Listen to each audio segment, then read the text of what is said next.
మీ జీవితంలో 5 అతి పెద్ద సంఘటనలు ఖచ్చితంగా జరుగుతాయి. 100% ఈ రాశి జాతకులు ఈ వీడియోని చూడాల్సిందే. రహస్యంగా చూడండి.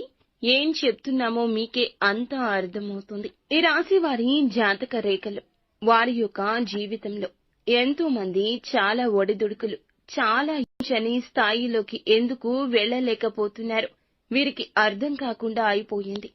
అయితే ఇంత ఇబ్బందుల్లో ఉన్న మీకు జూన్ 5 తరువాత 5 ముఖ్య అతి పెద్ద సంఘటనలు జరగబోతున్నాయి. పోలేరమ్మ తల్లి జ్యోతిషాలయం. మీరు ఎక్కడెక్కడో జ్యోతిష్యం చెప్పించుకొని నిరాశ చెంది ఉన్నారా? అయితే ఒక్కసారి గురువు గారికి ఫోన్ కాల్ చేయండి. దూర ప్రాంతాల్లో ఉన్న వారికి ఒకే ఒక్క ఫోన్ ద్వారా వెంటనే పరిష్కారం చెప్పబడును. మీ ముఖము, ఫోటో, చేయి, పేరు, వయస్సు, గోత్రం వాట్సాప్ చేయండి. ప్రేమ, పెళ్లి, ఉద్యోగం, రాజకీయం, విదేశీ ప్రయాణం, ధనం నిలకడ లేకపోవడం, భార్యాభర్తల మధ్య గొడవలు, ఆస్తి తగాదాలు, అప్పుల బాధలు, స్త్రీ పురుషులకు పర్సనల్ గా ఎలాంటి సమస్యలున్నా పరిష్కారం చూపబడును. గురూజీ రామరాజు గారు. Phone number 9701875831. ఎంత సమస్యల్లో ఉన్నా, ఇబ్బందుల్లో ఉన్నా, ఒడిదుడుకుల్లో ఉన్నా ఒక్కసారి ఈ వీడియో చూడండి. తప్పకుండా మీకే అర్థమవుతుంది. వీరు ఎప్పుడూ కూడా ఎవ్వరి మీద ఆధారపడరు. అయినప్పటికీ కూడా ఈ రాశి వారికి చాలా వరకు కూడా ఇబ్బందులు వస్తున్నాయి. ఏం చేస్తున్నా కలిసి రావడం లేదు. కష్టాలు ఎక్కువ అయిపోయాయి. ఊహించని స్థితి కాదు కదా. ఉన్న స్థితిలో కూడాను అసలు ఏమాత్రం సంతోషం లేదు. ఈ యొక్క ఇబ్బందుల్లో ఉన్నారు. కానీ ఈ తిథి తర్వాత నుండి, జూన్ 5 తర్వాత నుండి కొన్ని ప్రత్యేక రంగాల్లో ఉన్న ఈ రాశి జాతకులకు అభివృద్ధి జరగడం మొదలు కాబోతుంది. ఊహించని స్థాయిలో నిలబడతారు. ఒకరి తరువాత ఒకరు అంచెలంచెలుగా వీరి యొక్క స్థితిని చూసి చాలా వరకు కూడాను తలదించుకోక మానరు. ముఖ్యంగా ఈ రాశి జాతకులకు జరిగేటటువంటి 5 అతి పెద్ద సంఘటనలు ఏమిటి, వీరి జాతకంలో జరగబోతున్న మార్పులు చేర్పులు ఏమిటి, ఏ రంగాల్లో వారికి మార్పులు జరగబోతున్నాయి, వీరికి ఏ పనులు జరగబోతున్నాయి అనే విషయాలు తెలుసుకుందాము. ఊహించని స్థాయిలో అన్నీ కూడా జరుగుతూ ఉన్నాయి. అసలు వీరి మనస్తత్వం అనేది ఎలా ఉంటుందంటే గనక, ఎప్పుడూ కూడా ఉన్నత శిఖరాలకు, ఉన్నత స్థాయిలో ఆలోచిస్తూ ఉంటారు. అక్కడి దాకా వెళ్ళడానికి వారికి చాలా ఇబ్బందులు, చాలా సమస్యలు వస్తూ ఉంటాయి. అయినప్పటికీ వీరి యొక్క జాతక రేఖలో ఎన్ని ఒడిదుడుకులు వచ్చినా చాలా ఆనందంగా, చాలా విశ్వాసంగా, చాలా నమ్మకంతో ఎప్పుడూ ఉంటారు. ఎప్పుడు అపనమ్మకం, అపధైర్యం వీరికి ఉండదు. వీరి వయస్సు చిన్నప్పటి నుంచి కూడా సొంత కాడి మీద కుటుంబాన్ని లాక్కొచ్చే మనస్తత్వం ఉంటుంది. సొంత కష్టం, సొంత టాలెంట్ మీదే, సొంత ఐడియాల మీదే నిలబడుతూ ఉంటారు. ఎవరో ఏదో ఇస్తే తినాలి, ఎవరి దగ్గరో ఏదో తీసుకోవాలి, ఎవరి దగ్గర డెవలప్ ఉంటుంది, వాళ్ల దగ్గరకు వెళ్ళాలి అనే ఆలోచన ఉంటుంది. మొదటి కాడ నుంచి కష్టంతోనే పైకి రావాలనుకుంటారు. ఎవరో ఇస్తే ఏదో చేసేయాలనే తపన ఉండదు. వీరికే ఒక తపన ఉంటుంది. అది స్వయం కృషి. స్వశక్తితో ఆధారపడి సొంత ఆలోచన చేస్తూ ముందుకు రావాలనుకుంటారు. కొంతమందిలో జ్ఞానం, తెలివితేటలు చాలా ఎక్కువగా ఉండి ఉపయోగపడి అనతి కాలంలోనే మంచి స్థితిలోకి వస్తారు. ఇంకొంతమందిలో ఈ రాశి వారిలో చాలా వరకు జ్ఞానం అంటే ఐడియాలు, ఆలోచనలు ఉన్నా, తెలివితేటలు ఉన్నా వేరే వాళ్ళని అసంపూర్ణంగా నమ్మేసి, వేరే వాళ్ళని అసంబద్ధంగా నమ్మేస్తూ ఉంటారు. అందువల్ల తెలియకుండా ఇబ్బందులు పడుతుంటారు. కొంతమంది మా జీవితం ఇలా అయిపోయింది, మేము ఏమీ సాధించలేము అనే ఒక నైరాశ్యతతో బాధపడుతుంటారు. వీరి దగ్గర 10 రూపాయలు ఉంటే 9 రూపాయలు ఖర్చు పెట్టడం, ఎవరికైనా సాయం చేయడం అలవాటుగా మారింది. రూపాయి అయినా నిలబెట్టుకోవాలని అనుకుంటారు, కానీ రూపాయి నిలబడదు. ఎందుకంటే వీరికి స్నేహాలు, బంధాలు, బంధుత్వాలు, ఖర్చులు ఎక్కువ, బాధ్యతలు ఎక్కువ. ఎంత డబ్బు వచ్చినా, ఎంత పని ముందుకు వెళ్ళినా కూడా ఏదీ సాధించలేని రంగంలో ఉంటారు. అయినప్పటికీ ఈ యొక్క రాశివారు, వీరి జాతక రేఖలు, ఈ యొక్క నక్షత్రాల్లో ఏమిటంటే గనక, ముఖ్యంగా వీరికి వెంకటేశ్వర స్వామి యొక్క అనుగ్రహం ఉంటుంది. ధనం అధికంగా వస్తుంది, కానీ ఖర్చులే ఊహించని తారాస్థాయిలో జరుగుతుంటాయి. 1కి 4 రకాలుగా ఉన్నా కూడా వీరికి ఇతర రకాల ఇబ్బందులు చాలా ఉంటాయి అండి. బంధువర్గాల్లో కూడా వీరికి ఎవరు కూడా సహాయం చేయరు. ఏ విషయంలో కూడా వీరిని మంచి చెడుల్లో అయితే నిలబెట్టుకునే అవకాశాలు చాలా తక్కువ. అయినప్పటికీ వీరు ఎప్పుడూ కూడా బంధువులు ఏదో చేస్తారు, వారు ఏదో ఇస్తారు, వారి దగ్గర ఏదో తీసుకోవాలి, ఇలా అస్సలు అనుకోరు. ఏదో ఇవ్వాలి, అలా నిలబడాలి అనుకునేంత అత్యాసపరులు కాదు. వీరైతే పరమశివుని అనుగ్రహాన్ని పొందుకునేవారు. పరమశివుడు ప్రశాంతంగా శ్మశానంలో ఎలా అయితే జీవిస్తూ ఉంటాడో అలా వీరి జీవితంలో కష్టాలు కడలిల మధ్యలో ఎంతో ప్రశాంతంగా, మానసికంగా ఇబ్బందులు ఉన్నా చాలా నవ్వుతూ ఉంటారు. భగవంతుడు ఎన్ని రకాలుగా పరీక్షలు పెట్టినా వీరు భగవంతుణ్ణి నమ్మడం మానరు. నిత్యము భగవన్నామ స్మరణ చేస్తూ ఉంటారు. ఇలాగే నిలబడుతుంటారు. అందుకే వీరికి దైవ కటాక్షం, దైవానుగ్రహం ఎప్పుడూ ఉంటుంది. మరి ఎందుకండి ఇంత దైవ కటాక్షం ఉంటుంది, అయినా కూడా మాకు ఎప్పుడూ కష్టాలే నష్టాలే అనుకుంటున్నారా? మీ జాతక రేఖలో పక్కన వారిని నమ్మి మోసపోవడం, ఒకటి నమ్మి ఎదుటి వారికి ఇవ్వడం, ఉద్యోగ రంగాల్లో ఎదుటి వారిని నమ్మడం వీరికి జరిగేటటువంటి ఇబ్బందులు, సమస్యలకు మూల కారణము. ముఖ్యంగా ఈ రాశి వారిలో వీరికి జరుగుతున్నటువంటి 5 పెద్ద సంఘటనల గురించి ఇప్పుడు చర్చాగోష్ఠి పెట్టాల్సిందే. జూన్ 5 తర్వాత వీరి జీవితంలో ఊహించని మలుపులు రాబోతున్నాయి. డెవలప్మెంట్ జరగబోతుంది. ఒక మంచి అభివృద్ధి రంగంలో ఉన్నవారు అభివృద్ధి పదంలో రాణించగలుగుతారు. శని, గురు, రాహుకేతు స్థితులు సరిగ్గా ఉన్నాయి. కలిసి వచ్చేట్లు ఉన్నాయి. వీటి ఆధారంగా మనకి చూడబడేటటువంటి కొన్ని రకాల మార్పులు అయితే తెలుసుకోవాలి.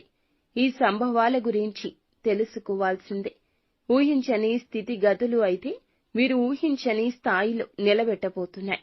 మొదటిగా వీరికి ఆర్థికంగా ఊహించని లాభం ఈ జూన్ 5వ తేదీ నుంచి కలగబోతుంది. మట్టి పట్టుకున్న బంగారం అయ్యేంతగా పరిస్థితి మారబోతుంది. వీరికి సంభవించే సంఘటనలు పాత పెట్టుబడుల గురించి కీలకంగా చెప్పాలి. అలాగే ఏదైనా కొత్త పెట్టుబడులు కూడాను ఊహించని ఆకస్మిక ధన లాభాన్ని అయితే కలగచేయబోతున్నాయి. అలాగే ఎప్పుడైతే పెట్టుబడులు పెడతారో ముఖ్యంగా వీరు చేసేటటువంటి పనులు అనేవి మీకు పెట్టుబడులు రావాలన్నా, ఏదైనా ఖచ్చితంగా డెవలప్మెంట్ జరగాలన్నా ఈ పనులు ఖచ్చితంగా ఈ సమయాల్లో జాగ్రత్తగా చేసుకోండి. ఆర్థికంగా కలిసొస్తుంది. ఆరోగ్యపరంగా ఆకస్మికంగా కొన్ని ఊహించని ఇబ్బందులు కలగొచ్చు. కానీ ఆరోగ్యపరంగా జాగ్రత్త అయితే తీసుకుంటారు. వీరు ఎదుటి వారిని నమ్మి అసలు ఏ పని చేయకూడదు. ఒకవేళ చేస్తే ఇక అంతే సంగతులు.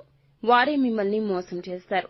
వీరి దాయాది వర్గంలో కానీ, స్నేహితుల్లో కానీ పెట్టుబడి పెట్టి ఆర్థిక లావాదేవీల్లో కానీ వీరైతే చాలా వరకు వారిని నమ్మి ఈ విషయంలో దగ్గరగా ఉంటే ఇలాంటి సమయాల్లో పాత పెట్టుబడుల వచ్చిన ధనం కూడాను వృధా అయిపోతుంది.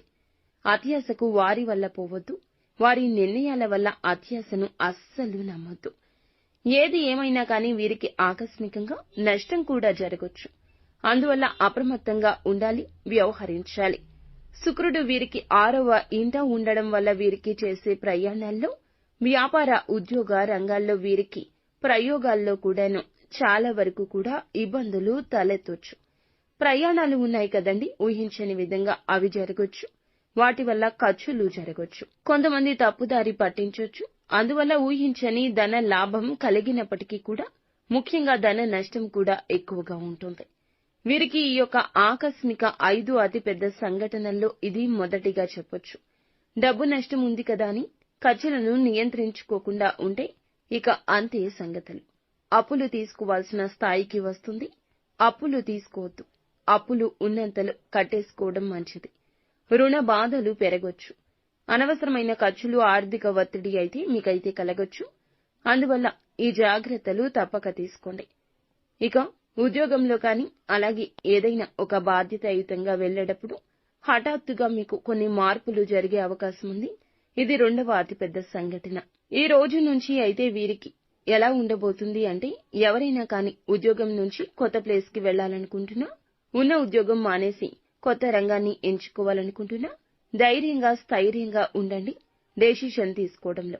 ఉద్యోగ రంగాలు వదిలేసి ఏదైనా వ్యాపార సమూహంలో పెట్టుబడి పెడదామనుకున్నా ఇలాంటి వారికి కూడాను ఈ యొక్క మాసం 5వ తేదీ నుండి వీరికైతే అతి పెద్దగా వీరికైతే ఒక మంచి బాధ్యతాయుతమైన అవకాశం వస్తుంది.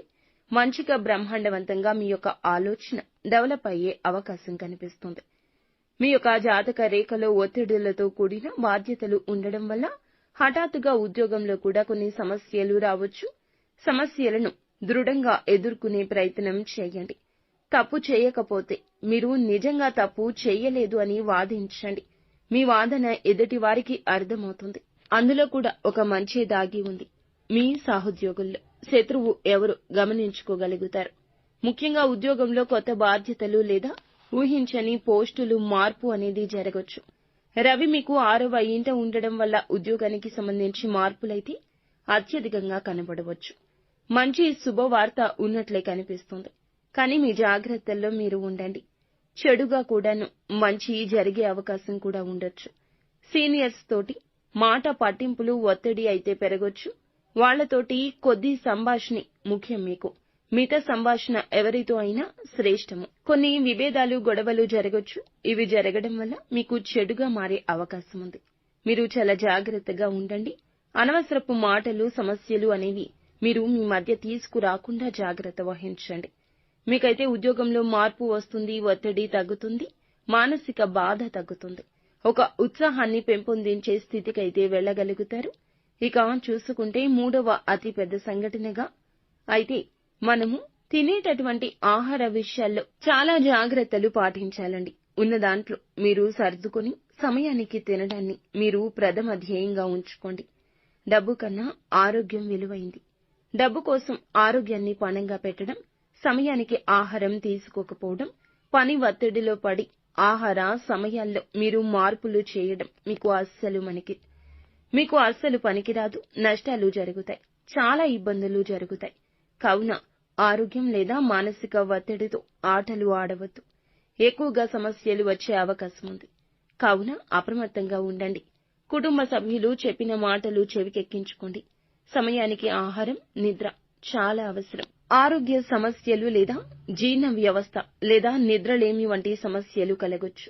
వాటిని నెగ్లెక్ట్ చేయొద్దు. ఎందుకంటే రాహువు మీకు 3వ ఇంట్లో ఉండడం వల్ల ట్రావెల్ లేదా స్ట్రెస్ కారణంగా సమస్యలు అయితే రావచ్చు. అలాగే నేటి యుగ కాలంలో ఎక్కడికి వెళ్లినా కానీ మంచి ఆహారం అనేది ఎవ్వరూ తీసుకోవడం లేదు.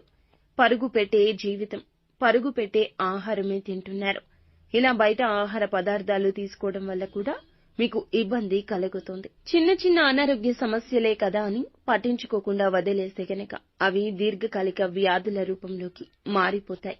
చిన్నగా ఉన్నప్పుడు జాగ్రత్త తీసుకుంటే ఆదిలోనే అంతం చూపిస్తే ఆదిలోనే అంతం చేయగలిగితే గనక హాస్పిటల్స్ చుట్టూ తిరగాల్సిన అవసరం ఉండదు. ధనాన్ని ఎక్కువగా ఖర్చు పెట్టాల్సిన అవసరం ఉండదు. మానసిక ప్రశాంతత కోల్పోయే ప్రమాదం కూడా కలగదు. కావున చిన్న పామునైనా పెద్ద కర్రతో కొట్టాలి. ఆరోగ్యం విషయంలో ఈ సూత్రాన్ని పాటించాల్సిందే. ఇక 4వదిగా అపార ధన నష్టం కనిపిస్తుంది. ఒకరిని నమ్మడం, గుడ్డిగా ధనాన్ని ఇవ్వడం లేదా మధ్యవర్తిత్వం చేయడం లేదా ఉన్న ధనం మొత్తం పెట్టి ఎవరో ఏదో చెప్పారని ఇన్వెస్ట్ చేయడం. అవి ప్రాఫిట్స్ విషయాలు కూడా కావచ్చు. అంటే రియల్ ఎస్టేట్ లో ఇన్వెస్ట్ చేయడం, లేకపోతే స్టాక్ మార్కెట్ లో ప్రాఫిట్స్ వస్తాయని ఇన్వెస్ట్ చేయడం, లేదా ఎవరో చెప్పారు మంచిది కదా అని ఇళ్ల స్థలాలు కొనుగోలు చేయడం. వీటి వల్ల కూడా అపార ధన నష్టం కలగొచ్చు. మానసిక ఒత్తిడి కూడా పేట్రేగిపోతుంది. ఈ విధంగా చూస్తే కుటుంబ అభిప్రాయ భేదాలు కూడా వస్తాయి. 4వ సంఘటనగా ఇలా జరగొచ్చు. ఎందుకంటే కేతువు మీ 9వ ఇంట్లో ఉండడం వల్ల పెద్దలతో విభేదాలు రావడం జరుగుతుంది. పిల్లల విషయంలో సమస్యలు రావడం, ప్రేమ వివాహాల్లో గొడవలు, ఇబ్బందులు జరగడం, ఊహించని అతిపెద్ద సంభవాలు జరగొచ్చు. ముఖ్యంగా జీవిత భాగస్వామితో విభేదాలు రావచ్చు. అలాగే తల్లిదండ్రుల ఆరోగ్యంలో కూడా చాలా వరకు సమస్యలు పడవచ్చు. మీరైతే ప్రత్యేకంగా కుటుంబ అభిప్రాయాలు తీసుకోండి. కుటుంబంలో చెడుగా మారే అవకాశం మీకు కనిపిస్తుంది. తగినంత ప్రశాంతత దెబ్బతింటుంది. ఇంట గెలవలేకపోతారు. ఇక రచ్చేమి గెలుస్తారు? సహనంతో వ్యవహరించండి. గృహ శాంతికై మీరు ప్రయత్నాలు చేయండి. మీ ప్రయత్నం వమ్ము కాదు. ఇక గృహానికి సంబంధించి గాని లేదా ఇన్వెస్ట్మెంట్ సంబంధించి కానీ బంగారు ఆభరణాల కొనుగోలు కోసం కానీ ఎదురు చూస్తుంటే వాటికి సంబంధించిన బాధలు అన్నీ కూడా తొలగిపోయి ఇక మీకు బాధలు తొలగి సంతోషాలు రాబోతున్నాయి. అనుకున్నవి ఒక్కొక్కటిగా జరగబోతున్నాయి. జూన్ 5 తర్వాత మీరు ఏది అనుకున్నా దానికోసం సాధించే సత్తువ కలుగుతుంది. మీలో తెగింపు వస్తుంది. ఏదైనా చేయాలని ఒక తపన వస్తుంది. అన్ని రకాల ఆగిపోయిన పనులను పునః ప్రారంభించుకుని పూర్తి చేస్తూ మానసిక స్థైర్యంతో ముందుకు వెళ్ళగలుగుతారు. నిత్యము కూడా ఇష్టదైవ నామస్మరణ చేసుకోండి. అంతా మంచి జరుగుతుంది. ఏదైనా కార్యం మొదలు పెట్టే మునుపే గణపతికి పూజ చేసుకుని గణపతి నామాన్ని ఓం గం గణాధిపతియే నమః ఇలా మంత్ర జపాన్ని చేసుకుని ఇంటి నుండి బయటికి వెళ్ళండి. అంతా మంచి జరుగుతుంది.